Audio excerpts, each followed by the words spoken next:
ಈ ಥರದ್ದೊಂದು ಮನೆ ಕಟ್ಟಬೇಕು ಅಥವಾ ಕಮರ್ಷಿಯಲ್ ಸ್ಪೇಸ್ ಕಟ್ಟಬೇಕು, ನೀವು ಬಿಸ್ನೆಸ್ ಮಾಡ್ತಾ ಇರುವಂತಹ ಅಂಗಡಿಗಳಿಗೆ ಒಂದು ದೊಡ್ಡ ಮಳಿಗೆಗಳನ್ನು ಕಟ್ಟಬೇಕು, ಏನೇ ಕಟ್ಟಬೇಕು ಅಂತಂದರೂ ಇಲ್ಲಿ ಕೆಲಸ ಮಾಡುವಂತಹ ಕಾರ್ಮಿಕರು ಬೇಕೇ ಬೇಕು. ಇಲ್ಲಿ ಕೆಲಸ ಮಾಡೋ ಕಾರ್ಮಿಕರು ಇಲ್ಲೇನು ನೋಡ್ತಾ ಇದ್ದೀರಲ್ಲ, ಈ ಥರ ಧೂಳು, ಬರೀ ಇದೊಂದೇ ಧೂಳಲ್ಲ, ಸಿಮೆಂಟ್ ಧೂಳು, ಇಟ್ಟಿಗೆ ಧೂಳು, ಮರಳಿನ ಧೂಳು, ಕಂಪ್ಲೀಟ್ ಈ ಎಲ್ಲ ಧೂಳುಗಳನ್ನು ಬೆಳಿಗ್ಗೆಯಿಂದ ಸಂಜೆವರೆಗೂ ಕುಡ್ಕೊಂಡು ಈ ತರಹದ ಒಂದು ಬಿಲ್ಡಿಂಗನ್ನು ಕಟ್ಟೋದಕ್ಕೆ ಅವರು ಕೆಲಸನ ಮಾಡ್ತಾರೆ.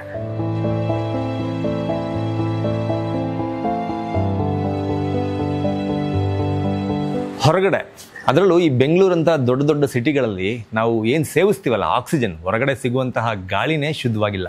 ಅಂಥದ್ರಲ್ಲಿ ಆ ಗಾಳಿಯ ಜೊತೆಗೆ ಈ ರೀತಿಯ ಒಂದು ವಾತಾವರಣದಲ್ಲಿ ಒಂದು ಬಿಲ್ಡಿಂಗನ್ನು ಕಂಪ್ಲೀಟಾಗಿ ಕಟ್ಟಿ ಮುಗಿಸುವವರೆಗೂ ಇವರ ಜೀವನ ಈ ಒಂದು ವಾತಾವರಣದಲ್ಲೇ ನಡೆಯುತ್ತೆ. ನೀವು ಯೋಚನೆ ಮಾಡಿ, ಎಷ್ಟೋ ಜನ ಕಾಮನ್ ಪೀಪಲ್ ಹೊರಗಡೆ ಸಿಗುವಂತಹ ಗಾಳಿನ ತೆಗೆದುಕೊಂಡು ಸಾಕಷ್ಟು ಉಸಿರಾಟದ ತೊಂದರೆಗಳು, ಉಸಿರಾಟದ ಸಮಸ್ಯೆಗಳನ್ನು ಅವರು ಎದುರಿಸ್ತಾರೆ. ಆದರೆ ಇಂತಹ ವಾತಾವರಣದಲ್ಲಿ ಕೆಲಸ ಮಾಡುವಂತಹ ಇಂತಹ ಕಟ್ಟಡ ನಿರ್ಮಾಣ ಕಾರ್ಮಿಕರು ಪ್ರತಿನಿತ್ಯ ಈ ರೀತಿಯ ಒಂದು ಕಲುಷಿತ ವಾತಾವರಣದಲ್ಲಿ ಕೆಲಸ ಮಾಡೋದ್ರಿಂದ ಅವರು ಯಾವೆಲ್ಲ ರೀತಿಯ ಆರೋಗ್ಯ ಸಮಸ್ಯೆಗಳನ್ನು ಎದುರಿಸ್ಬೋದು. ಇಲ್ಲಿ ನೋಡಿ, ಈ ಥರ ಜಾಗ ಇದೆ, ಹೇಳ್ತಾರೆ, ಬೀಳ್ತಾರೆ, ಪ್ರತಿದಿನ ಬೆಳಗಿಂದ ಸಂಜೆವರೆಗೂ ಕೆಲಸ ಮಾಡ್ತಾರೆ. ಆದರೂ ಕೂಡ ಅವರು ಅವರ ಆರೋಗ್ಯದ ಕಡೆಗೆ ಗಮನ ಹರಿಸಲ್ಲ. ಯಾಕೆ ಹರಿಸಲ್ಲ?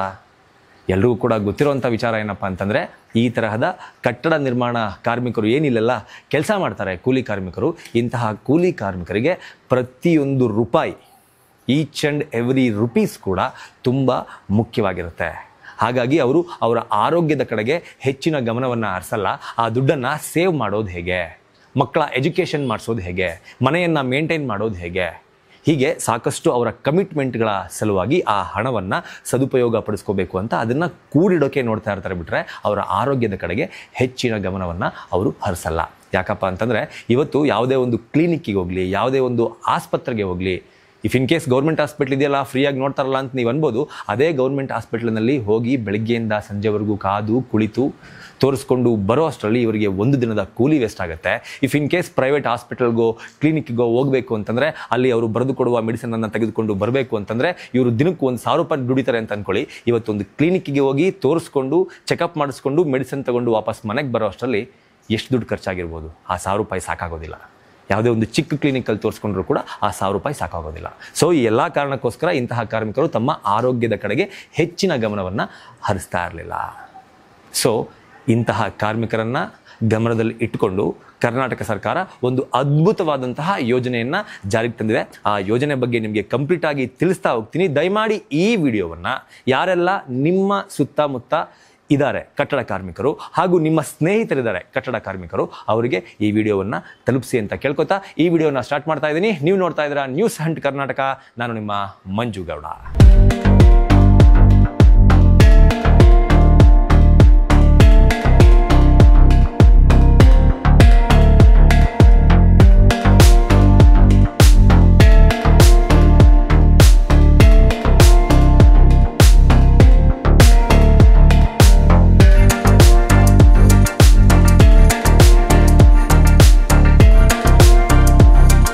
ನೀವಿವಾಗ ಸ್ಕ್ರೀನ್ ಮೇಲೆ ಇಷ್ಟೋ ತನಕ ಏನು ನೋಡಿದ್ರಲ್ಲ, ಇದನ್ನು MMU ಯೂನಿಟ್ ಅಂತ ಕರೀತಾರೆ, ಮೊಬೈಲ್ ಮೆಡಿಕಲ್ ಯೂನಿಟ್ ಅಂತ. ಅಂದರೆ ಕನ್ನಡದಲ್ಲಿ ಹೇಳಬೇಕು ಅಂತಂದರೆ ಸಂಚಾರಿ ಆರೋಗ್ಯ ಘಟಕ.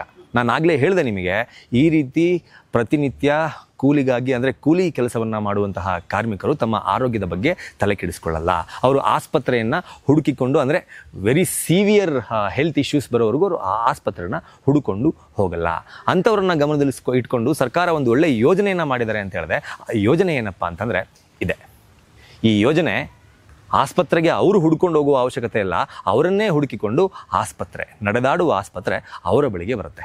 ಇದು ಯಾವುದೇ ಗೌರ್ನಮೆಂಟ್ ಕಟ್ಟಡಕ್ಕೆ ಸಂಬಂಧಪಟ್ಟಿದ್ದಲ್ಲ. ನೀವು ನೋಡ್ಬೋದು, ಈ ಬಿಲ್ಡಿಂಗ್ ನೋಡಿ, ಇದು ಒಂದು ಖಾಸಗಿ ವ್ಯಕ್ತಿಗೆ ಸಂಬಂಧಪಟ್ಟಿರುವಂತಹ ಬಿಲ್ಡಿಂಗ್. ಇದು ಯಾವುದೇ ಗೌರ್ನಮೆಂಟ್ ಬಿಲ್ಡಿಂಗ್ ಅಲ್ಲ, ಯಾವುದೇ ಸರ್ಕಾರಕ್ಕೆ ಸೇರಿದಂತಹ ಒಂದು ಕಟ್ಟಡ ಅಲ್ಲ. ಇದೊಂದು ಖಾಸಗಿ ಕಟ್ಟಡ. ಖಾಸಗಿಯಾಗಿ ಕಟ್ತಾ ಇರುವಂತಹ ಕಟ್ಟಡ ಕಾರ್ಮಿಕರ ಆರೋಗ್ಯವನ್ನೂ ಸಹ ದೃಷ್ಟಿಯಲ್ಲಿ ಇಟ್ಟುಕೊಂಡು ಸರ್ಕಾರ ಈ ಒಂದು ಯೋಜನೆಯನ್ನು ಜಾರಿಗೆ ತಂದಿದೆ. ಇಂತಹ ಕಾರ್ಮಿಕರು ಇಡೀ ಕರ್ನಾಟಕದಲ್ಲಿ ಎಷ್ಟು ಜನ ಈ ರೀತಿ ಕಟ್ಟಡ ನಿರ್ಮಾಣ ಕೆಲಸದಲ್ಲಿ ಪಾಲ್ಗೊಳ್ತಾ ಇದ್ದಾರೋ ಅವರಿಗೆ ಏನಾದರೂ ಆರೋಗ್ಯ ಸಮಸ್ಯೆಗಳಿದ್ರೆ ಈ ವಾಹನ ಅಲ್ಲಿಗೆ ಹೋಗಿ ಅವರ ಹೆಲ್ತ್ ಚೆಕಪ್ಪನ್ನು ಮಾಡಿ ಅವರು ಮುಂದಿನ ದಿನಗಳಲ್ಲಿ ಯಾವ ರೀತಿಯ ಪ್ರಿಕಾಷನ್ಸನ್ನು ತಗೋಬೇಕು, ಹೆಲ್ತ್ ಕಡೆಗೆ ಯಾವ ರೀತಿ ಕಾನ್ಸಂಟ್ರೇಟ್ ಮಾಡಬೇಕು ಅನ್ನೋದನ್ನು ಸಂಪೂರ್ಣವಾಗಿ ಅವರಿಗೆ ಹೇಳಿಕೊಡುವ ಮೂಲಕ ಚಿಕಿತ್ಸೆಯನ್ನು ಸಹ ಅವರ ಬಳಿಗೆ ಬಂದು ಕೊಟ್ಟು ಹೋಗ್ತಾರೆ.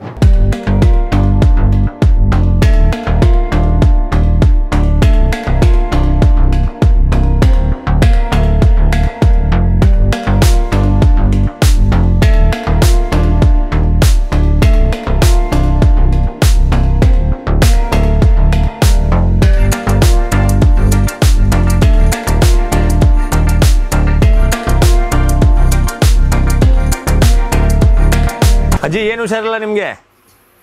ನನಗೆ 1 ತಿಂಗಳಿಂದ ಈ ತೊಡೆ ಅವ್ರು ಯಾರ ಬಂದು ಇಂಜೆಕ್ಷನ್ ಕೊಟ್ರಲ್ಲ 3 ಅಲ್ಲೊಂದು ಅದ್ ತಗೊಂಡಿಗಿಂದ ತೋಳು ನೋಯ್ತಿತ್ತು. ಈ ತೊಡೆನೆ ಬರ್ತಿರಲ್ಲ, ತೋಳು ಕಟ್ಟಂಗ ಆಗೋದು. ಹೋಗಿ ಇಂಜೆಕ್ಷನ್ ಮಾತಿ ತಕೊಂಡ್ರೆ ಸರಿ ಆಯ್ತದೆ. ಇಂಜೆಕ್ಷನ್ ತಕೊಂಡ್ರೆ ತಿರ್ಗ ನೋಯ್ತಿತ್ತು. ಓಕೆ, ಅದನ್ನ ತೋರ್ಸ್ಕೊಳಕ್ ಬಂದಿದ್ದೀರಿ? ಅದಕ್ಕೆ ಆಯಿಂಟ್ಮೆಂಟ್ ಕೊಡಿ ಅಂತ ಉಜ್ಕೊಂಡು ಬಿಸಿನೀರು ಹಾಕೊಳ್ಳೋ ಅಂತ. ಓಕೆ, ಈ ಹಾಸ್ಪಿಟ್ಲು, ಈ ಯೂನಿಟ್, ಈ ಬಸ್ ಉಪಯೋಗ ಆಗ್ತೈತೆ ನಿಮ್ಗೆ? ಒಳ್ಳೇದಲ್ಲ, ಒಂದು ಆಯಿಂಟ್ಮೆಂಟ್ ಕೊಟ್ರೆ BP ಶುಗರ್ ಚೆಕ್ ಮಾಡಿದ್ರೆ ಒಳ್ಳೇದಲ್ವಾ? ಅದು ಫ್ರೀ ಆಗಿ ಮಾಡ್ತಾರೆ. ನೀವು ಬರ್ತೀರಲ್ಲ, ಬನ್ನಿ, ಜನಕ್ಕೆಲ್ಲ ಹೇಳ್ತೀನಿ. ಓಕೆ, ಹೇಳ್ತೀರಿ? ತುಂಬಾ ಉಪಯೋಗ ಅಂತ ಆಗುತ್ತೆ ಇದರಿಂದ. ಓಕೆ ಅಜ್ಜಿ, ಥ್ಯಾಂಕ್ ಯು. ಪರವಾಗಿಲ್ಲ ಸರ್, ಮನೆ ಟ್ಯಾಬ್ಲೆಟ್ ತಗೊಂಡೋಗಿದೆ, ಪರವಾಗಿಲ್ಲ. ಮೈಗೆಲ್ಲ ಪರವಾಗಿಲ್ಲ.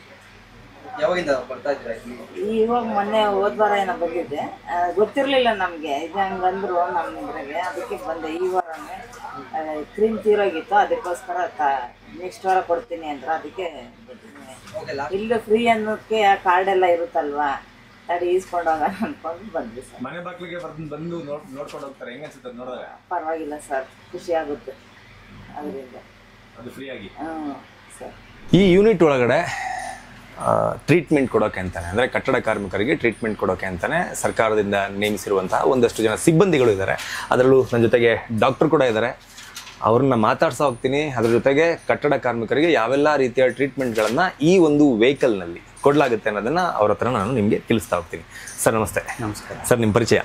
ನಾನು ಡಾಕ್ಟರ್ ಸಿದ್ಧಾಂತ್ ಅಂತ. ಈ ಕೆಂಗೇರಿ ಮೊಬೈಲ್ ಮೆಡಿಕಲ್ ಯೂನಿಟ್ ಘಟಕಕ್ಕೆ ನಾನು medical officer. Okay, super sir. Actually MMU unit, ಈ MMU ಯೂನಿಟ್ ಅಂದರೆ ಏನು? ಫಸ್ಟ್ ಆಫ್ ಆಲ್, ಇದು ಮೊಬೈಲ್ ಮೆಡಿಕಲ್ ಯೂನಿಟ್ ಅಂತ ಲೇಬರ್ ಡಿಪಾರ್ಟ್ಮೆಂಟ್, ಕರ್ನಾಟಕ ಸರ್ಕಾರ ಕಾರ್ಮಿಕ ಇಲಾಖೆಯವ್ರದ್ದು ಹೊಸ ಇನಿಷಿಯೇಟಿವ್ ಇದು. ಏನಂತಂದರೆ, ಈಗ ಕಾರ್ಮಿಕರು ಕೆಲವೊಬ್ರು ತಮ್ಮ ಕನ್ಸ್ಟ್ರಕ್ಷನ್ ಸೈಟಿಂದ ಅವ್ರಿಗೇನಾದರೂ ಸಣ್ಣ ಪುಟ್ಟ ಪ್ರಾಬ್ಲಮ್ ಆಗಿರ್ಬೋದು, ಏನೋ ಹೆಲ್ತ್ ಇಶ್ಯೂಸ್ ಇರ್ಬೋದು, ಅವರಾಗಿ ಮತ್ತೆ ಕ್ಲಿನಿಕ್ಗೆ ಬಂದು ತೋರಿಸ್ಕೊಳ್ಳಲ್ಲ. ಅದು ಸಣ್ಣ ಪುಟ್ಟ ಇಶ್ಯೂ ಅಂತೇಳಿ ಹಾಗೆ ಮೈ ಮೇಲೆ ತೆಗಿತಾರೆ, ತೋರಿಸ್ಕೊಳಕ್ಕೆ ಹೋಗಲ್ಲ, ಇಗ್ನೋರ್ ಮಾಡ್ತಾರೆ. ಅದು ದೊಡ್ಡದಾಗಿ ಮತ್ತೆ ಕಾಂಪ್ಲಿಕೇಶನ್ ಆಗುತ್ತೆ. ಈಗ BP ಆಗಿರ್ಬೋದು, ಶುಗರ್ ಆಗಿರ್ಬೋದು, ಭಾಳ ವರ್ಷ ಬಿಟ್ಟರೆ ಅದು ಕಾಂಪ್ಲಿಕೇಶನ್ ಆಗುತ್ತೆ. ಸೊ ಆ ಥರ ಅವರು ಕ್ಲಿನಿಕ್ಕಿಗೆ ಬಂದು ತೋರಿಸ್ಕೊಳ್ಳೋಂಥ ಇದು ಮಾಡೋಕ್ಕೆ ಹೋಗಲ್ಲ. ಅದಕ್ಕೋಸ್ಕರ ಅಂತ ನಾವು ಅವ್ರು ಎಲ್ಲಿರ್ತಾರೆ ಅಲ್ಲಿಗೆ ನಾವು ಹೋಗ್ಬಿಟ್ಟು ಹೆಲ್ತ್ ಫೆಸಿಲಿಟಿ ಕೊಡೋಣ ಅಂತ ಈ ಇನಿಷಿಯೇಟಿವ್. ಅಂದ್ರೆ ಅವ್ರು ಇರೋ ಜಾಗಕ್ಕೆ ಹೋಗ್ಬಿಟ್ಟು ನೀವು ಕಂಪ್ಲೀಟ್ ಈ ಯೂನಿಟ್ ನ ತಗೊಂಡು ಹೋಗ್ಬಿಟ್ಟು ಅವ್ರ ಜಾಗದಲ್ಲಿ ಅವರಿಗೆ ಟ್ರೀಟ್ಮೆಂಟ್ ಕೊಡುವಂತ ಕೆಲಸ. ಅದ್ರ ಜೊತೆಗೆ ನೀವು ಹೇಳಿದ್ರೆ BP, ಶುಗರ್ ಈ ತರದ್ದು ಅಂತ ಹೇಳ್ಬಿಟ್ಟು, ಅದ್ರ ಜೊತೆಗೆ ಈ ಕೆಲಸ ಮಾಡುವಂತ ಸಂದರ್ಭದಲ್ಲಿ ಇಂಜುರೀಸ್ ಆಗುತ್ತೆ. ಅದ್ರ ಜೊತೆಗೆ ಸಿಮೆಂಟ್ ಧೂಳು, ಇಟಿಕೆ ಧೂಳು, ಮರಳಿನ ಧೂಳು, ಈ ರೀತಿ ಲಂಗ್ಸ್ ಪ್ರಾಬ್ಲಮ್ ಅಂದ್ರೆ ಉಸಿರಾಟಕ್ಕೆ ಸಂಬಂಧಪಟ್ಟ ಸಮಸ್ಯೆಗಳು ಕೂಡ ಆಗ್ಬೋದು. ಈ ತರದಕ್ಕೆಲ್ಲ ಟ್ರೀಟ್ಮೆಂಟ್ ಕೊಡ್ತೀರಾ ಅಥವಾ ಅದು ಹೆಂಗಿರುತ್ತೆ ಪ್ರೊಸೆಸ್?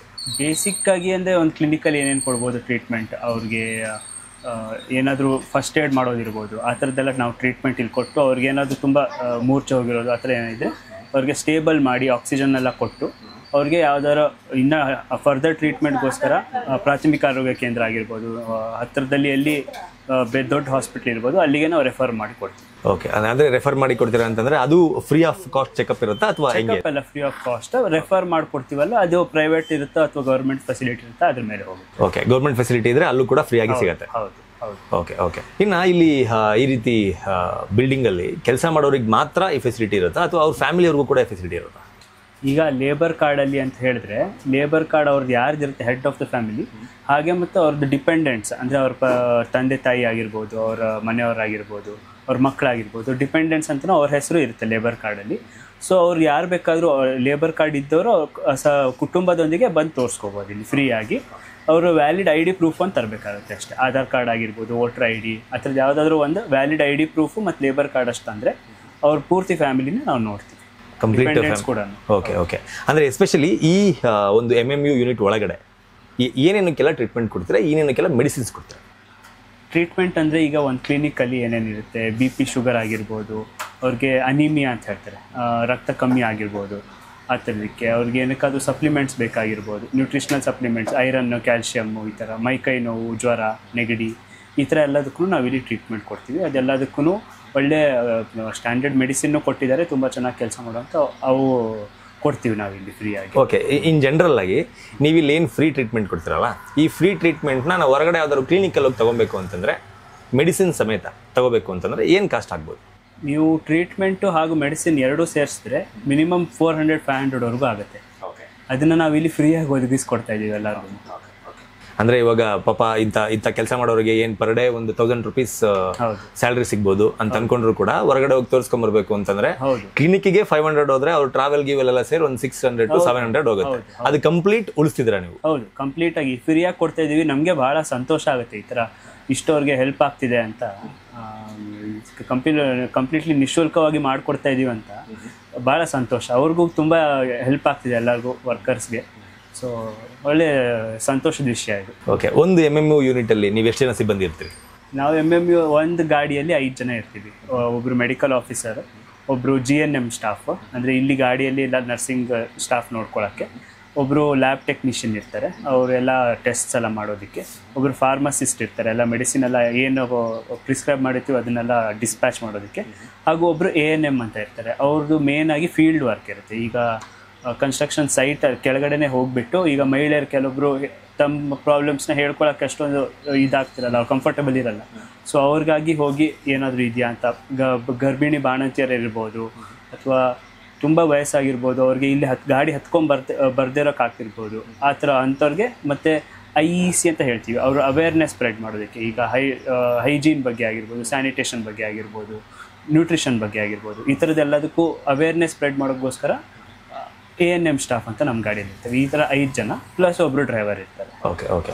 ಅದರಲ್ಲೂ ಪರ್ಟಿಕ್ಯುಲರ್ ಆಗಿ ಇಂಥದ್ದೇ ಪ್ಲೇಸಿಗೆ ನೀವು ಇವತ್ತು ಹೋಗಬೇಕು, ಇಲ್ಲಿ ಟ್ರೀಟ್ಮೆಂಟ್ ಮಾಡಬೇಕು ಅಂತ ನಿಮಗೆ ಹೆಂಗೆ ಗೈಡ್ಲೈನ್ಸ್ ಹೆಂಗೆ ಬರುತ್ತೆ, ಅದನ್ನ ಹೆಂಗೆ ಕಂಡುಹಿಡ್ಕೋತೀರಿ? ಈಗ ಪ್ರತಿಯೊಂದು ಜಿಲ್ಲೆಯಲ್ಲೂ ಇದೆ MMU ಅಂತ ಇದೆ. ಈಗ ಬೆಂಗಳೂರಲ್ಲಿ ಜನಸಂಖ್ಯೆ ಜಾಸ್ತಿ ಇರೋದ್ರಿಂದ ಬೆಂಗಳೂರಲ್ಲಿ ಡಿವಿಷನ್ ಮಾಡಿದ್ದಾರೆ. ಕೆಂಗೇರಿ ಡಿವಿಷನ್ ಒಂದು, ಎಲೆಕ್ಟ್ರಾನಿಕ್ ಸಿಟಿಯಲ್ಲಿದೆ, ನಾಗಸಂದ್ರ ಆಗಿರ್ಬೋದು, KR ಪುರಂ ಆಗಿರ್ಬೋದು, ಈ ಥರ ಡಿವಿಷನ್ ಮಾಡಿದ್ದಾರೆ. ಆ ಡಿವಿಷನ್ನಲ್ಲಿ ಅವರು ಮುಂಚಿತವಾಗಿಯೇ ಲೇಬರ್ ಡಿಪಾರ್ಟ್ಮೆಂಟ್ ಅವರು ಎಲ್ಲ ಕಡೆ ಎಲ್ಲೆಲ್ಲಿ ಕನ್ಸ್ಟ್ರಕ್ಷನ್ ನಡೀತಿದೆ ಅಲ್ಲೆಲ್ಲ ಸರ್ವೆ ಮಾಡಿ ಒಂದು ಲಿಸ್ಟನ್ನು ಮಾಡಿದ್ದಾರೆ. ಈಗ ನಮಗೆ ಕೆಂಗೇರಿಗೂ ಒಂದು ಲಿಸ್ಟ್ ಕೊಟ್ಟಿದ್ದಾರೆ. ಕೆಂಗೇರಿ ಈ ಕಡೆ ರೀಜನಲ್ಲೆಲ್ಲ ಸುಮಾರು ಒಂದು 25-30 ಸೈಟ್ಗಳ ಲೊಕೇಶನ್ದು ಲಿಸ್ಟ್ ಮಾಡಿ ಕೊಟ್ಟಿದ್ದಾರೆ. ಅದ್ರ ಪ್ರಕಾರ ನಾವು ನೋಡಿ ಮುಂಚಿತವಾಗಿ ಕಾಂಟ್ಯಾಕ್ಟ್ ಮಾಡಿ ಇಲ್ಲಿ ಆ ಕಾರ್ಡ್ಸ್ಗಳಿದಾವ ಅಂತ ನೋಡ್ಕೊಂಡ್ಬಿಟ್ಟು ಡಿಸೈಡ್ ಮಾಡ್ತೀವಿ ಇಲ್ಲಿ ಬರಬೇಕು. Okay okay okay. ಅಂದರೆ ಆ ಕಾರ್ಡ್ ಅಂತ ಹೇಳಿದ್ರೆ ನೀವು ಇವಾಗ ಲೇಬರ್ ಕಾರ್ಡ್ ಅಂತ ಹೇಳ್ಬಿಟ್ಟು ಅದನ್ನ ಇಶ್ಯೂ ಹೆಂಗೆ ಮಾಡ್ತಾರೆ, ಅದನ್ನ ಈ ರೀತಿ ಕಾರ್ಮಿಕರು ತಗೊಳ್ಳೋದು ಹೆಂಗೆ ಅಂತ? ಲೇಬರ್ ಡಿಪಾರ್ಟ್ಮೆಂಟ್ ಅವರೇ ಇದು ಮಾಡ್ತಾರೆ, ಅದನ್ನ ಕಾರ್ಡ್ ಇಶ್ಯೂ ಮಾಡ್ತಾರೆ. ಅವರು ಕಾಂಟ್ಯಾಕ್ಟ್ ಮಾಡಬೇಕಾಗುತ್ತೆ ಲೇಬರ್ ಡಿಪಾರ್ಟ್ಮೆಂಟ್ಗೆ. ಓಕೆ. ಅವ್ರು ಕಾರ್ಡ್ ಇಶ್ಯೂ ಮಾಡ್ತಾರೆ, ಆ ಕಾರ್ಡ್ ಯಾರಿಗೆ ಇಶ್ಯೂ ಮಾಡಿರ್ತಾರೆ ಆ ಇನ್ಫಾರ್ಮೇಶನ್ ನಿಮಗೆ ಕೊಡ್ತಾರೆ, ಅದ್ರ ಬೇಸ್ ಮೇಲೆ ನೀವು ಲೊಕೇಶನ್ ಹೋಗ್ತೀರಿ. ಹೌದು ಹೌದು. Okay okay. ಎಷ್ಟು ಕಾರ್ಡ್ ಇದಾವೆ ಅಂತ ಹೇಳಿರ್ತಾರೆ ನಮ್ಗೆ, ಅದು ನೋಡ್ಕೊಂಡ್ಬಿಟ್ಟು ನಾವು ಇಲ್ಲಿ ಬರ್ತೀವಿ. ಓಕೆ. ಪ್ರತಿದಿನ ಅಂದರೆ ಡಿಫ್ರೆಂಟ್ ಲೊಕೇಶನ್ಸ್ಗೆ ಹೋದಾಗ ಎಷ್ಟು ಜನ ಪೇಷಂಟ್ಸ್ನ ಟ್ರೀಟ್ ಮಾಡ್ತೀರಿ? ಒಂದು 30-40 ಜನ ಆಗುತ್ತೆ ಪರ್ ಡೇ. ಓಕೆ, ಅಷ್ಟು ಜನ ಆಗುತ್ತೆ. ಓಕೆ. ಈ ಶ್ರಮ್ ಕಾರ್ಡ್ ಅಂತೂ ಇದೆ, ಅದು ಸೆಂಟ್ರಲ್ ಗವರ್ಮೆಂಟ್. ಈ ಶ್ರಮ್ ಕಾರ್ಡ್ ಮತ್ತೆ ಲೇಬರ್ ಕಾರ್ಡ್ ಎರಡಿದ್ರು ಸಹ ನೋಡ್ತೀವಿ ನಾವು. ಓಕೆ. ಎರಡೂ ಟ್ರೀಟ್ ಮಾಡ್ತೀರಿ. ಈಗ ಬೇಸಿಕ್ಲಿ ಅಂದರೆ ಇವಾಗ ಈ ಥರ ಕಟ್ಟಡ ಕಾರ್ಮಿಕರು ಏನಿರ್ತಾರೆ ಇವರಿಗೆ ಬರುವಂಥ ಸಮಸ್ಯೆಗಳು, ಬೇಸಿಕ್ ಸಮಸ್ಯೆಗಳು ಜಾಸ್ತಿ ನಿಮ್ಮ ಕಣ್ಣಿಗೆ ಯಾವ್ದು ಬೀಳುತ್ತೆ? ಅಂದರೆ ಈಗ ಮಧ್ಯಮ ವಯಸ್ಸದವ್ರು ಇದ್ದಾಗ 45-50 ಈ ಥರ ಏಜಲ್ಲಿ ಇದ್ದಾಗ BP ಶುಗರ್ ಸಾಮಾನ್ಯವಾಗಿರುತ್ತೆ ಅವ್ರಿಗೆ, ಬಟ್ ಅವ್ರು ತೋರಿಸ್ಕೊಂಡಿರಲ್ಲ. ಈಗ ಇವತ್ತು ಭಾಳ ವರ್ಷದಿಂದ ಇದ್ದರೆ ಕಾಂಪ್ಲಿಕೇಶನ್ ಆಗುತ್ತೆ ಅವ್ರಿಗೆ, ಕಣ್ಣು ಮಂಜಾಗಿ ಕಾಣ್ತಿರುತ್ತೆ ಅಥವಾ ಗ್ಯಾಂಗ್ರೀನ್ ಆಗ್ಬೋದು, ಈ ಥರ ಸಮಸ್ಯೆಗಳಾಗಿರುತ್ತೆ. ಅವ್ರು ಅದನ್ನ ಮೈ ಮೇಲೆ ತೆಗೆದಿರ್ತಾರೆ, ಎಲ್ಲಿ ತೋರಿಸ್ಕೊಳಕ್ಕೆ ಹೋಗಿರಲ್ಲ, ಕಾಸ್ಟ್ಲಿ ಆಗಿರ್ಬೋದು, ತುಂಬ ದುಡ್ಡು ಹೋಗುತ್ತೆ ಬಿಡು ಅಂತ ಬಿಟ್ಟಿರ್ತಾರೆ, ಇಗ್ನೋರ್ ಮಾಡಿರ್ತಾರೆ. ಈ ಥರದಕ್ಕೆ ಇಲ್ಲಿ ಟ್ರೀಟ್ಮೆಂಟ್ ಕೊಡ್ಬೋದು ನಾವು. ಈ ಥರ ಪ್ರಾಬ್ಲಮ್ಸ್ ಇರ್ಬೋದು. ಅಥವಾ ಕಮ್ಮಿ ವಯಸ್ಸಲ್ಲಿದ್ದಾಗ 20-30 ಆ ಥರ ಇದ್ದಾಗ ಮೈಕೈ ನೋವು, ಜ್ವರ, ನೆಗಡಿ, ಅವ್ರಿಗೆ ಆ ಧೂಳು ಇದು ಇನ್ಹೇಲ್ ಮಾಡಿ ತುಂಬ ಲಂಗ್ಸ್ಗೆಲ್ಲ ಪ್ರಾಬ್ಲಮ್ ಆಗಿರ್ಬೋದು, ಅದಕ್ಕೆ ಇನ್ಫೆಕ್ಷನ್ ಆಗಿರ್ಬೋದು, ಈ ಥರ ಸಮಸ್ಯೆಗಳು ಹೆಚ್ಚಾಗಿ ಕಂಡು ಬರುತ್ತೆ ಅವರಲ್ಲಿ. ಸೊ ಆ ಥರದ್ದೆಲ್ಲ ಟ್ರೀಟ್ಮೆಂಟ್ ಇಲ್ಲಿ ನಾವು ಕೊಡ್ತೀವಿ ಅವ್ರಿಗೆ. Okay okay. ಮೆಡಿಸಿನ್ ಅಂತ ಬಂದಾಗ ಯಾವೆಲ್ಲ ಮೆಡಿಸಿನ್ ನೀವು ಸ್ಪಾಟಲ್ಲೇ ಕೊಡ್ತೀರಿ? ಸ್ಪಾಟಲ್ಲಿ ಅಂದರೆ ಮೈಕೈ ನೋವು, ಜ್ವರ, ಅವ್ರಿಗೆ ಐರನ್ ಆಗಿರ್ಬೋದು, ಕ್ಯಾಲ್ಶಿಯಮ್ ಆಗಿರ್ಬೋದು, ಈ ಥರ ಸಪ್ಲಿಮೆಂಟ್ಸು. ಆಮೇಲೆ ಕೆಮ್ಮಿಗೆ ಕಾಫ್ ಸಿರಪ್ ಆಗಿರ್ಬೋದು, ಅವ್ರಿಗೆ ಆಯಿಂಟ್ಮೆಂಟ್ ಆಗಿರ್ಬೋದು ಯಾವ್ದಾರಾದರೂ, ಈ ಥರದ್ದೆಲ್ಲ ಮಾತ್ರೆನೂ ನಾವು ಇಲ್ಲಿ ಕೊಡ್ತೀವಿ. ಒಂದು ಕ್ಲಿನಿಕಲ್ಲಿ ಬೇಸಿಕಲಿ ಏನೇನು ಕೊಡ್ಬೋದು, BP ಶುಗರ್ಗೂ ಕೂಡ ಕೊಡ್ತೀವಿ ಇಲ್ಲಿ. ಅನಿಮಿಯಾ ಅಂತ ಹೇಳ್ತಾರೆ, ರಕ್ತ ಕಮ್ಮಿ ಆಗಿರುತ್ತೆ, ಅದಕ್ಕೂ ಕೊಡ್ತೀವಿ ಇಲ್ಲಿ ಮಾತ್ರೆ. ತುಂಬ ಚೆನ್ನಾಗಿದೆ. ತುಂಬ ನಾವು ಇಲ್ಲಿ ಬಂದಾಗೆ ಅವ್ರಿಗೆ ಭಾಳ ಒಂಥರ ಖುಷಿ. ಬಂದು ಎಲ್ಲರೂ ತಮ್ಮ ಫ್ಯಾಮಿಲಿ ಸಮೇತದೊಂದಿಗೆ ಇಲ್ಲಿ ಬಂದು ಎಲ್ಲರೂ ಚೆಕಪ್ ಮಾಡಿ ತೋರಿಸ್ಕೊಂಡು ಹೋಗ್ತಾರೆ. ಒಳ್ಳೆ ಮಾತಾಡ್ತಾರೆ, ನೀವು ಬಂದು ತುಂಬ ಹೆಲ್ಪ್ ಮಾಡ್ತಿದ್ದೀರ ಅಂತ. ರೆಸ್ಪಾನ್ಸ್ ಅಂದರೂ ಭಾಳ ಚೆನ್ನಾಗಿದೆ. ಓಕೆ ಆ್ಯಸ್ ಎ ಡಾಕ್ಟರ್ ಈ ಒಂದು ಯೋಜನೆ ಬಗ್ಗೆ ನಿಮ್ಮ ಒಪಿನಿಯನ್ ಹೇಳೋದಾದ್ರೆ? ಈಗ ನಾನು ಹತ್ತಿರದಿಂದ ನೋಡಿರ್ತೀನಿ ಸಮಾಜದಲ್ಲಿ ಯಾರಿಗೆ ಈ ಥರ ಫೆಸಿಲಿಟೀಸ್ ತಲುಪ್ತಾ ಇಲ್ಲ, ಎಲ್ಲಿ ಏನು ಪ್ರಾಬ್ಲಮ್ ಆಗ್ತಿದೆ ಅಂತ. ಸೊ ನಾನು ಕಣ್ಣಾರೆ ನೋಡ್ತಾ ಇರೋದು ಈ ಥರ ಯಾರಿಗೆ ಫೆಸಿಲಿಟಿ ಬೇಕೋ ಅವ್ರಿಗೆ ಸಿಗ್ತಾ ಇದೆ ಅನ್ನೋದು, ಅದು ನಿಶುಲ್ಕವಾಗಿ ಉಚಿತವಾಗಿ ಸಿಗ್ತಾ ಇದೆ ಅಂತ ಭಾಳ ಒಂಥರ ಸಂತೋಷ ಆಗುತ್ತೆ ಒಳಗಿಂದ. ನಾವು ಈ ಥರ ಇವ್ರಿಗೆ ಹೆಲ್ಪ್ ಮಾಡ್ತಾಯಿದ್ದೀವಿ, ಸೇವೆ ಮಾಡ್ತಾಯಿದ್ದೀವಿ. ಕಟ್ಟಡ ಕಾರ್ಮಿಕರು ಭಾಳ ಒಂಥರ ಸಮಾಜದ ಒಳ್ಳೆ ಇಂಪಾರ್ಟೆಂಟ್ ರೋಲ್ ಅವ್ರದ್ದು. ಒಂದು ದೇಶವನ್ನು ಕಟ್ಟೋದಕ್ಕೆ ಒಳ್ಳೆ ಇಂಪಾರ್ಟೆಂಟ್ ರೋಲ್ ಅವ್ರದ್ದು. ಅವ್ರಿಗೆ ನಾವು ಈ ಥರ ಫೆಸಿಲಿಟಿ ಮಾಡಿಕೊಡ್ತಾಯಿದ್ದೀವಿ ಅನ್ನೋದು ಭಾಳ ಸಂತೋಷದ ವಿಷಯ ನನಗೆ. ನಾನು ಅವ್ರ ಸೇವೆ ಮಾಡೋಕ್ಕೆ ಅವಕಾಶ ಸಿಕ್ಕಿದೆ ಅಂತ. ಓಕೆ, ಖುಷಿ ಇದೆ ನಿಮಗೆ? ಭಾಳ ಸಂತೋಷ ಇದೆ. Okay sir, thank you so much sir. ತುಂಬ ವಿಚಾರಗಳನ್ನು ತಿಳಿಸ್ಕೊಟ್ರಿ, ಥ್ಯಾಂಕ್ ಯು ಸೊ ಮಚ್. ನೋಡಿದ್ರಲ್ಲ, ಡಾಕ್ಟರ್ ಹೇಳೋದನ್ನು ನೀವು ಕೇಳಿಸ್ಕೊಂಡ್ರಿ. ಒಂದ್ಸಲಿ ಒಂದು ಕ್ಲಿನಿಕ್ಕಿಗೆ, ದೊಡ್ಡ ಹಾಸ್ಪಿಟ್ಲ್ ಕತೆ ಬಿಟ್ಬಿಡಿ, ಒಂದು ಕ್ಲಿನಿಕ್ಕಿಗೆ ಹೋಗಿ ಒಂದು ಕನ್ಸಲ್ಟೇಷನ್ ಫೀಸ್ನ ತೊಗೊಂಡು ಒಂದು BP ಒಂದು ಶುಗರ್ನ ಚೆಕ್ ಮಾಡಿಸ್ಕೊಂಬರಬೇಕು ಅಂತಂದರೆ ಮಿನಿಮಮ್ ಒಂದು 500ರಿಂದ 600 ರೂಪಾಯಿ ಆಗುತ್ತೆ. ಮನೆಯಿಂದ ಕ್ಲಿನಿಕ್ಕಿಗೆ ಹೋಗೋಕ್ಕೆ ಟ್ರಾವೆಲಿಂಗ್ ಚಾರ್ಜ್ ಒಂದು 100ರಿಂದ 150 ರೂಪಾಯಿ ಆಗುತ್ತೆ. ಅದಾದಮೇಲೆ ಅಲ್ಲಿ ಬರೆದು ಕೊಡುವಂತಹ ಮೆಡಿಸಿನನ್ನು ತಗೊಳ್ಳೋದಕ್ಕೆ ಏನೊಂದು 150ರಿಂದ 200 ರೂಪಾಯಿ. ಹತ್ತಿರ ಒಂದು ಸಲ ಒಂದು ಚಿಕ್ಕ ಪುಟ್ಟ ಸಮಸ್ಯೆಗಳಿಗೆ ಒಂದು ಕ್ಲಿನಿಕ್ಕಿಗೆ ಹೋಗಿ ಚೆಕಪ್ಪನ್ನು ಮಾಡಿಸ್ಕೊಂಬರ್ತೀನಿ ಅಂತಂದರೆ ಮಿನಿಮಮ್ ರೌಂಡ್ ಫಿಗರ್ 1000 ರೂಪಾಯಿ ಇವತ್ತಿನ ದಿನಕ್ಕೆ ಬೇಕೇ ಬೇಕು. ಕಟ್ಟಡ ಕಾರ್ಮಿಕರು ಬೆಳಿಗ್ಗೆಯಿಂದ ಸಂಜೆವರೆಗೂ ದುಡಿದ್ರೂ ಸಹ ಅವರಿಗೆ ಸಿಗೋದು ಆ 1000 ರೂಪಾಯಿ ಮಾತ್ರ. ಹಾಗಾಗಿ ಈ ರೀತಿ ತಮ್ಮ ಆರೋಗ್ಯ ಸಮಸ್ಯೆಗಳನ್ನು ಕ್ಲಿನಿಕ್ಗಳಿಗೆ ಹೋಗಿ ದೊಡ್ಡ ದೊಡ್ಡ ಆಸ್ಪತ್ರೆಗಳಿಗೆ ಹೋಗಿ ತೋರಿಸ್ಕೊಳ್ಳೋದಕ್ಕೆ ಅವರು ಹಿಂದೇಟನ್ನು ಹಾಕ್ತಾರೆ. ಅಂಥವರ ಆರೋಗ್ಯವನ್ನು ಕಾಪಾಡುವ ದೃಷ್ಟಿಯಿಂದ ಕರ್ನಾಟಕ ಸರ್ಕಾರ, ಅದರಲ್ಲೂ ಕಾರ್ಮಿಕ ಸಚಿವರಾಗಿರುವಂತಹ ಸಂತೋಷ್ ಲಾಡ್ ಅವರು ಇದರ ಬಗ್ಗೆ ಒಂದು ಸ್ಪೆಷಲ್ ಇನಿಷಿಯೇಟಿವ್ನ ತಗೊಂಡು ಈ ಒಂದು ಯೋಜನೆಯನ್ನು ಆರಂಭ ಮಾಡಿದ್ದಾರೆ. ಈಗ ಆಲ್ರೆಡಿ ಕರ್ನಾಟಕದ ತುಂಬ 100ಕ್ಕಿಂತ ಹೆಚ್ಚಿನ ವಾಹನಗಳು ಕಾರ್ಯವನ್ನು ನಿರ್ವಹಿಸ್ತಾ ಇದೆ. ಇದು ಬೆಂಗಳೂರಿನ ಕತೆ. ನಾವು ಬೆಂಗಳೂರಿನಲ್ಲಿ ಇದ್ದೀವಿ, ಇವಾಗ ಕೆಂಗೇರಿ ಸುತ್ತಮುತ್ತಲ ಪ್ರದೇಶದಲ್ಲಿ ಇದ್ದೀವಿ. ಬೆಂಗಳೂರಿನ ಸಾಕಷ್ಟು ಪ್ರದೇಶಗಳಿಗೆ ಈ ರೀತಿಯ MMU ವಾಹನಗಳು ಬಂದು ಚಿಕಿತ್ಸೆಯನ್ನು ಕೊಡೋದು ಅಂತ ಏನು ಅಂದರೆ ದೊಡ್ಡ ವಿಷಯ ಅಂತ ಅನ್ನಿಸ್ದಲೇ ಇರ್ಬೋದು ನಿಮಗೆ. ಆದರೆ ಹಳ್ಳಿಗಳಲ್ಲಿ, ಎಷ್ಟೋ ಹಳ್ಳಿಗಳಲ್ಲಿ ಹಳ್ಳಿಯಿಂದ ಸಿಟಿಗೆ ಬರೋದಕ್ಕೆ ಬಸ್ನ ವ್ಯವಸ್ಥೆ ಇರೋದಿಲ್ಲ, ಎಷ್ಟೋ ಹಳ್ಳಿಗಳಲ್ಲಿ ರಸ್ತೆ ವ್ಯವಸ್ಥೆ ಇರೋದಿಲ್ಲ, ಕೆಲವರು ನಡ್ಕೊಂಡು ಬರುವಂತಹ ಸಿಚುವೇಶನ್ ಇರುತ್ತೆ. ಅಂಥವರಿಗೆ ನಿಜವಾಗ್ಲೂ ಈ ಒಂದು ವ್ಯವಸ್ಥೆ ಬಹಳ ಉಪಯೋಗಕಾರಿ ಆಗಿರೋದ್ರಲ್ಲಿ ಯಾವುದೇ ರೀತಿ ಸಂಶಯ ಇಲ್ಲ. ಇದ್ರ ಜೊತೆಗೆ ಕಟ್ಟಡ ಕಾರ್ಮಿಕರೇನಿದ್ದಾರೆ ಅವರಿಗೆ ಮಾತ್ರ ಚಿಕಿತ್ಸೆಯನ್ನು ಕೊಡ್ತಾರಾ? ಇಲ್ಲ, ಅವರನ್ನು ಅವಲಂಬಿಸಿರುವ ಪ್ರತಿಯೊಬ್ಬರಿಗೂ ಸಹ ಇವರು ಚಿಕಿತ್ಸೆಯನ್ನು ಕೊಡ್ತಾರೆ. ಅವರನ್ನು ಅವಲಂಬಿಸಿರೋರು ಅಂದರೆ ಯಾರೋ ಒಬ್ಬ ಕಟ್ಟಡ ಕಾರ್ಮಿಕ ಕೆಲಸ ಮಾಡ್ತಿದ್ದಾನೆ ಅಂತ ಅನ್ಕೊಳ್ಳಿ. ಅವರಪ್ಪ, ಅವರಮ್ಮ, ಅವ್ರ ಹೆಂಡತಿ, ಅವ್ರ ಮಕ್ಕಳು, ಅವ್ರಿಗೆ ಮೊಮ್ಮಕ್ಕಳಿದ್ರೆ ಪ್ರತಿಯೊಬ್ಬರಿಗೂ ಸಹ ಈ ರೀತಿ ಸಂಚಾರಿ ಆರೋಗ್ಯ ಘಟಕದಲ್ಲಿ ಒಂದು ಚಿಕಿತ್ಸೆಯನ್ನು ಕೊಡಲಾಗುತ್ತೆ. ಇದಕ್ಕೆ ಒಂದು ಮಾನದಂಡ ಕೂಡ ಇದೆ. ಈ ಸಂಚಾರಿ ಏನು ವಾಹನ ಇದೆ, ಈ MMU ಯೂನಿಟ್ ಏನಿದೆ, ಈ MMU ಯೂನಿಟ್ನಲ್ಲಿ ಬಂದು ಚಿಕಿತ್ಸೆಯನ್ನು ಫ್ರೀಯಾಗಿ ಪಡ್ಕೋಬೇಕು, ಚೆಕಪ್ಪನ್ನು ಫ್ರೀಯಾಗಿ ಮಾಡಿಸ್ಕೋಬೇಕು. ಅದರ ಜೊತೆಗೆ ಇಲ್ಲಿ ಸಿಗುವಂತಹ ಮೆಡಿಸಿನ್ಗಳನ್ನು ಸಹ ಫ್ರೀಯಾಗಿ ನೀವು ತೆಗೆದುಕೊಂಡು ಹೋಗಬೇಕು ಅಂತಂದರೆ ನಿಮ್ಮ ಬಳಿ ಲೇಬರ್ ಕಾರ್ಡ್ ಇರಲೇಬೇಕು. ಆ ಲೇಬರ್ ಕಾರ್ಡ್ ಎಲ್ಲಿ ಸಿಗುತ್ತೆ, ಹೇಗೆ ಸಿಗುತ್ತೆ ಅಂತಂದರೆ ಲೇಬರ್ ಕಾರ್ಡ್ಗೆ ನೀವು ಅಪ್ಲಿಕೇಶನನ್ನು ಹಾಕಬೇಕಾಗತ್ತೆ. ಅಪ್ಲಿಕೇಶನನ್ನು ಹಾಕುವ ಮೂಲಕ ಆ ಲೇಬರ್ ಕಾರ್ಡನ್ನು ಪಡ್ಕೋಬೇಕಾಗತ್ತೆ. ಆ ಲೇಬರ್ ಕಾರ್ಡನ್ನು ಪಡೆದುಕೊಂಡ ನಂತರ ಇಲ್ಲಿಗೆ ಬಂದರೆ ನಿಮಗೆ ನಾನು ಇಷ್ಟೋ ತನಕ ಏನು ತೋರಿಸ್ತೆ ಅಷ್ಟು ಚಿಕಿತ್ಸೆಗಳು, ಅಷ್ಟು ಔಷಧಿಗಳು ಇಲ್ಲಿ ಫ್ರೀಯಾಗಿ ನಿಮಗೆ ಸಿಗುತ್ತೆ. ಸೊ ಲೇಬರ್ ಕಾರ್ಡ್ಗೆ ಅಪ್ಲಿಕೇಶನನ್ನು ಹಾಕೋದು ಹೇಗೆ, ಆ ಲೇಬರ್ ಕಾರ್ಡ್ನ ಪಡ್ಕೊಳ್ಳೋದು ಹೇಗೆ ಅನ್ನೋದನ್ನು ನಾವು ನೋಡೋದಾದರೆ, ಫಲಾನುಭವಿಗಳು ಅಂದರೆ ಕಟ್ಟಡದ ಕಾರ್ಮಿಕರು ಈ ಎಲ್ಲ ಸೌಲಭ್ಯಗಳನ್ನು ಪಡೆದುಕೋಬೇಕು ಅಂತಂದರೆ ಅರ್ಜಿಯನ್ನು ಸಲ್ಲಿಸಬೇಕು. ಅರ್ಜಿಯನ್ನು ಹೇಗೆ ಸಲ್ಲಿಸೋದು ಅಂತಂದರೆ, ಫಲಾನುಭವಿಯು ಮಂಡಳಿಯ ಅಧಿಕೃತ ಲಿಂಕ್ ಅಂದರೆ ಲಿಂಕನ್ನು ಬಳಸಿ ಅಗತ್ಯ ದಾಖಲೆಗಳನ್ನು ಸಲ್ಲಿಸಬಹುದು. ಅಥವಾ ಅಂದರೆ ಆನ್ಲೈನ್ನಲ್ಲಿ ನಿಮಗೆ ಅರ್ಜಿ ಸಲ್ಲಿಸೋದಕ್ಕೆ ಗೊತ್ತಾಗ್ತಾ ಇಲ್ಲ ಅಂತಂದರೆ ನಿಮ್ಮ ಹತ್ತಿರದಲ್ಲಿ ಇರುವ ಕಾರ್ಮಿಕ ಇಲಾಖೆಯ ಕಚೇರಿಗೆ ತೆರಳಿ ಅರ್ಜಿಯನ್ನು ಸಲ್ಲಿಸಬಹುದು. ಅರ್ಜಿಯನ್ನು ಸಲ್ಲಿಸಬೇಕಂದ್ರೆ ಒಂದಷ್ಟು ದಾಖಲೆಗಳು ಸಹ ಬೇಕಾಗುತ್ತೆ. ಉದ್ಯೋಗ ದೃಢೀಕರಣ ಪತ್ರ, ಅರ್ಜಿದಾರರ ಹಾಗೂ ಅವಲಂಬಿತರ ಆಧಾರ್ ಕಾರ್ಡ್ಗಳು, ಬ್ಯಾಂಕ್ ಪಾಸ್ಬುಕ್ನ ಒಂದು ಪ್ರತಿ, ಅರ್ಜಿದಾರರ ಆಧಾರ್ ಕಾರ್ಡ್ಗೆ ಲಿಂಕ್ ಆಗಿರುವ ಮೊಬೈಲ್ ನಂಬರ್ ಅನ್ನ ಸಹ ನೀವು ಕೊಡಬೇಕಾಗತ್ತೆ. ಇದ್ರ ಜೊತೆಗೆ ನೀವಿವಾಗ ಸ್ಕ್ರೀನ್ ಮೇಲೆ ನೋಡ್ತಾ ಇದ್ದೀರಾ, ಈ ಎಲ್ಲಾ ಸೌಲಭ್ಯಗಳು ನೀವು ಅರ್ಜಿಯನ್ನ ಸಲ್ಲಿಸಿ ಸರ್ಕಾರ ಕೊಡುವಂತಹ ಒಂದು ಕಾರ್ಡ್ ಅನ್ನ ತೆಗೆದುಕೊಂಡ್ರೆ ಸಿಗತ್ತೆ. ನಿಮ್ಗೇನಾದ್ರೂ ಡೌಟ್ ಇದ್ರೆ ಕಾರ್ಮಿಕ ಸಹಾಯವಾಣಿ ಸಂಖ್ಯೆ ಕೂಡ ಇದೆ, ಅದಕ್ಕೆ ಫೋನ್ ಮಾಡುವ ಮೂಲಕ ಒಂದಷ್ಟು ಇನ್ಫಾರ್ಮೇಶನ್ ಅನ್ನ ತೆಗೆದುಕೊಳ್ಳಬಹುದು. ಕಾರ್ಮಿಕ ಸಹಾಯವಾಣಿ ಸಂಖ್ಯೆ 155214. ಈ ನಂಬರ್ಗೆ ಕರೆ ಮಾಡುವ ಮೂಲಕ ಇನ್ನೊಂದಷ್ಟು ಇನ್ಫಾರ್ಮೇಷನ್ಗಳನ್ನು ಸಹ ನೀವು ಪಡ್ಕೋಬಹುದು. ಸೊ ಇದಿಷ್ಟು ಕರ್ನಾಟಕ ರಾಜ್ಯ ಸರ್ಕಾರ, ಅದರಲ್ಲೂ ಕಾರ್ಮಿಕ ಸಚಿವರಾಗಿರುವಂತಹ ಸಂತೋಷ್ ಲಾಡ್ ಅವರು ಮಾಡಿರುವಂತಹ ಒಂದು ಹೊಸ ಯೋಜನೆ. ಸೊ ಈ ರೀತಿ ಯೋಜನೆ ನಿಜವಾಗ್ಲೂ ಯಾರಿಗೆಲ್ಲ ಅವಶ್ಯಕತೆ ಇದೆ, ಯಾರಿಗೆಲ್ಲ ನೀಡಿದೆ, ಅವರಿಗೆ ತಲುಪಲೇಬೇಕು. ಅದನ್ನು ತಲುಪಿಸುವಂತಹ ಕೆಲಸನ ನನ್ನ ವೀಕ್ಷಕರು ನೀವು ಮಾಡ್ತೀರಾ ಅಂತ ನಾನು ಅಂದ್ಕೊಂಡಿದ್ದೀನಿ. ಯಾರೆಲ್ಲ ನಿಮ್ಮ ಸುತ್ತಮುತ್ತ ಈ ರೀತಿಯ ಕೆಲಸಗಳನ್ನು ಮಾಡ್ತಾ ಇರ್ತಾರೆ, ಅಂತಹ ಶ್ರಮಜೀವಿಗಳಿಗೆ ದಯವಿಟ್ಟು ಈ ವಿಡಿಯೋವನ್ನು ಕಳುಹಿಸಿ. ಈ ವಿಡಿಯೋನ ಕಳ್ಸೋಕ್ಕೆ ಆಗಿಲ್ಲ ಅಂತಂದ್ರೂ ಸಹ ಯಾರೆಲ್ಲ ಈ ವಿಡಿಯೋನ ನೋಡ್ತಾ ಇದ್ದೀರಾ ಅವರಿಗೆ ಈ ಇನ್ಫಾರ್ಮೇಷನನ್ನು ಕೊಡಿ. ಈ ಇನ್ಫಾರ್ಮೇಷನನ್ನು ನೀವು ಅವರಿಗೆ ತಲುಪಿಸಿದ್ದೇ ಆದರೆ, ಅವರಿಗೆ ನೀವು ಈ ಇನ್ಫಾರ್ಮೇಷನ್ನ ಕೊಟ್ಟಿದ್ದೇ ಆದರೆ ನಿಜವಾಗ್ಲೂ ಅವರ ಆರೋಗ್ಯವನ್ನು ಕಾಪಾಡಿದಂತಹ ಪುಣ್ಯ ಕೂಡ ನಿಮಗೆ ಸಿಗುತ್ತೆ ಅಂತ ಹೇಳ್ತಾ, ಈ ವಿಡಿಯೋದ ಬಗ್ಗೆ ನಿಮ್ಮ ಅನಿಸಿಕೆಗಳನ್ನು ಕಮೆಂಟ್ ಬಾಕ್ಸ್ ಮೂಲಕ ತಿಳಿಸಿ ಅಂತ ಕೇಳ್ಕೊತಾ ಈ ವಿಡಿಯೋನ ಮುಗಿಸ್ತಾ ಇದ್ದೀನಿ. ನಮಸ್ಕಾರ.